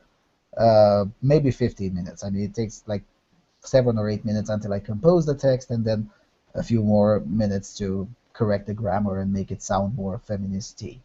which is hard for me because I have to look into a Newspeak dictionary because, yeah, whatever. But still, I mean, the most recent version of a Newspeak dictionary. yeah. Yeah, seriously. I mean, I was banned from a feminist group because I referred to men as men instead of cis men.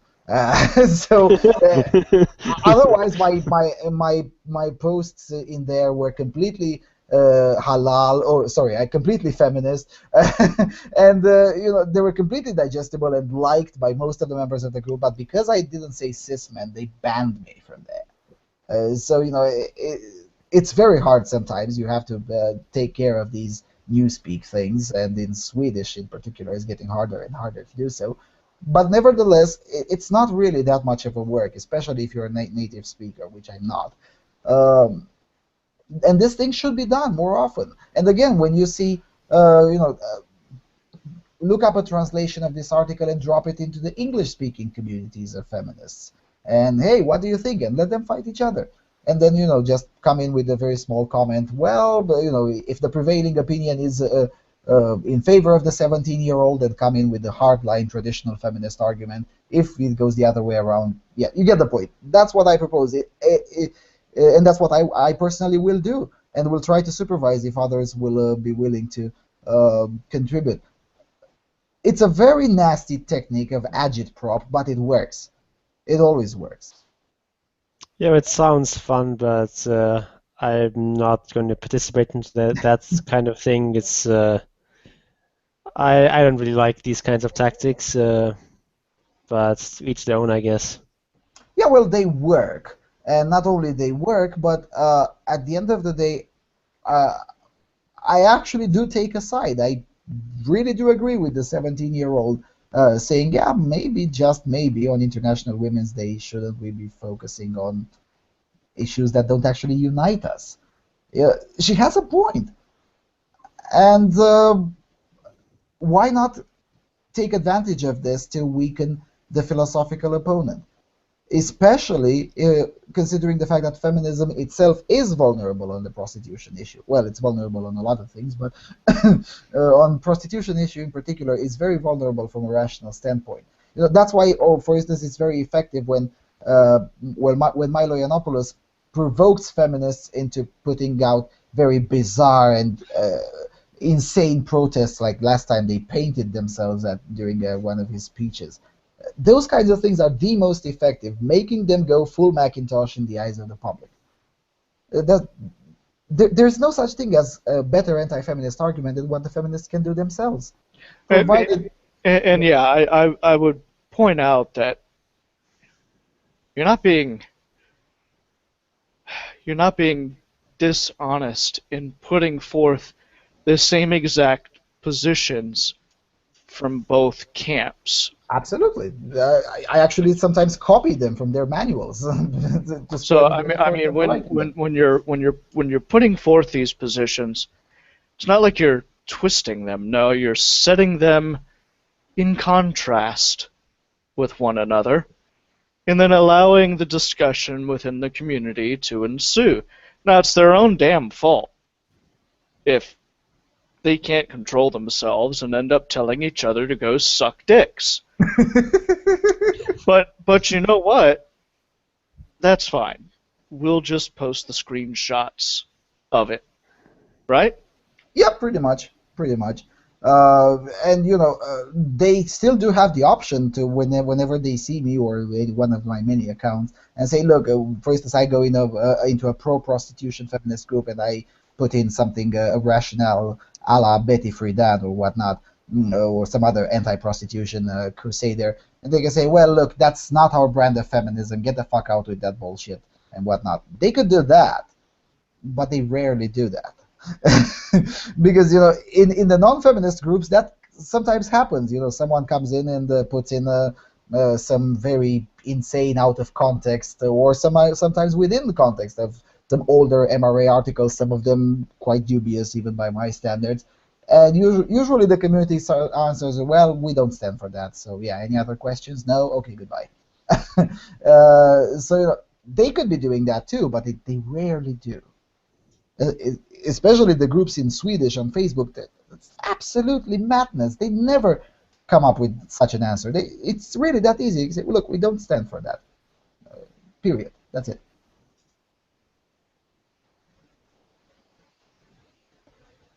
So in this regard, James is absolutely correct. It's their own damn fault. If It is. It if they is. fall for this particularly mild form of bait, because because I'm not an expert in creating big baits, but this is a very small, very mild form of bait, which is essentially taking their texts and adapting them a little bit to be grammatically correct in that particular setting, and that's pretty much it. And sometimes I usually quote the sources, so I'm not being accused of twisting or anything. Hey, you wrote this, your position is this. Do you still agree with that? Because positions are allowed to evolve. I'm very tolerant, although I don't seem like one, but I'm very tolerant. Maybe your position has evolved. Oh, it hasn't. Oh, you're fighting against each other. That's nice. Grabs popcorn. So yeah, I mean that's what I'm suggesting, and that's what I've been suggesting, and I understand why James is abstaining himself from saying more on this, but can you guys spell Agent Orange? And mind you, James did something even milder than this. He just went in there and started taking pictures, and that's it. Pretty much. Yep. Did you ever post anything? I don't think so. I think I posted one thing about how male dragonflies will gang up on a single female dragonfly and gang rape her, which happens, and how the male dragonflies will do things like bite the wings and hold the head of the female dragonfly under the water and stuff like that, to try to keep the female dragonfly from flying away. and then the gang of them will try to mate this dragonfly. It happens. These things happen. And of course, I got the predictable, oh my god, it's so horrible. Yeah, well, that's nature. Go figure. Yeah, that was about the only post I made, and the rest was really just taking screenshots. Yep. And then finding out who these people actually were behind their screen names. Mm-hmm. That's the beauty of Facebook. You don't really have to put in that much work on that. On forums, it's harder. But on this started out on forums. It was an old PHBB style. Yeah, I know. Forum. That was it was not easy. That was not easy to do, to start putting all that together. Yep. Well, what I'm suggesting here is a lot less complex than that. I mean, and in some cases, sometimes I don't even take screenshots because, it's stupid, but it's, low tire stupid. And, I mean, sometimes I don't even take screenshots, and when I do, I use them just for fun. I share them with Swedish non-feminists. Hey, look, have you seen this? And everyone is like, yeah, facepalm, whatever. But the actual gain is from them fighting against each other, far less than shaming for their stupid things that they say. I'm not saying it's the only way, but it is one of the ways to put more fuel on the fire to expand this conflict. Because and I'm under no impression that this will happen tomorrow or whatever, but if we manage somehow to help deepen the division within Scandinavian feminism on prostitution issues, it would be the first time when feminism will actually stand divided, which would be fantastic, and they will stand divided on an actual policy, and that's gonna be good. And let's face it, we have been receiving a lot of help. What was that NGO's name which recently voted to essentially encourage decriminalizing prostitution? Oh, for crying out loud! It's a British NGO that's very known for human rights. What the hell? It's very known. Yeah, I can't remember. Yeah, I'm trying now to. Global movement. Okay, but Amnesty International, for crying out loud. Yeah, Amnesty International. We've received a lot of help from there because it started deepening the division, because you've seen more hardline feminists going in on as far as on Time magazine to argue against and whatnot. That kind of division needs to be helped to grow even further, because once you create the first division within the policy-oriented feminism, then creating further divisions, it should be easier to do. And overall, we have to somehow defeat this mammoth, in addition to making it socially unacceptable, which is slowly starting to happen. Probably going to take another 20 years until we actually see all the effects, but we're on the right track, and stopping the pressure now would be a mistake, in my opinion. Yeah, I mean, I do think we are on the right track, and that feminism is at least sort of beginning to unravel itself, though where that trend is going to continue is, of course, anyone's guess. Yeah, that's why I want to help it continue. Create division amongst themselves, and let it unravel. Let it go full Macintosh in the eyes of the entire world as often as possible. My dream is to see every single day somewhere in a mainstream newspaper, in every day, if possible, or at least 5 times a week, another episode of a feminist going full Macintosh, painting herself, shouting stupid slogans at the speaker in the university, something. And if possible, in every day there should be one feminist on the front page or somewhere close to where anyone can see going full Macintosh.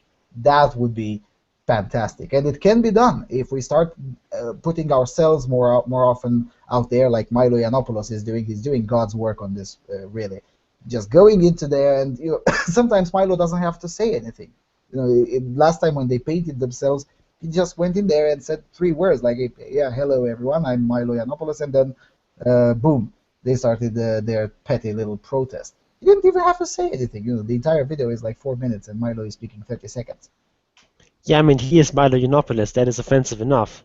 Yeah, there you go. So these kinds of episodes, I would like to see them not once a month, but rather 5 times a week. That's what I would like to see. And when that will happen, I think the trend towards making feminism less and less acceptable will not just continue, but accelerate. Yeah, at least that is to be hoped. At least that is to be hoped. Now, admittedly, we cannot guarantee that something worse won't come in, although that's debatable, but something equally worse could come in to take its place. But nevertheless, at least we tried. If we sit here and do nothing, that's, in my opinion, the inferior choice, the inferior trade-off. All right, I have spoken enough, and I've been live for too long, so I guess unless there's something else to cover, which I don't think it is. Nope. I don't think there's anything else to cover. I just have one last suggestion, which is to take the red pill. Take the red pill. Goodbye, everyone.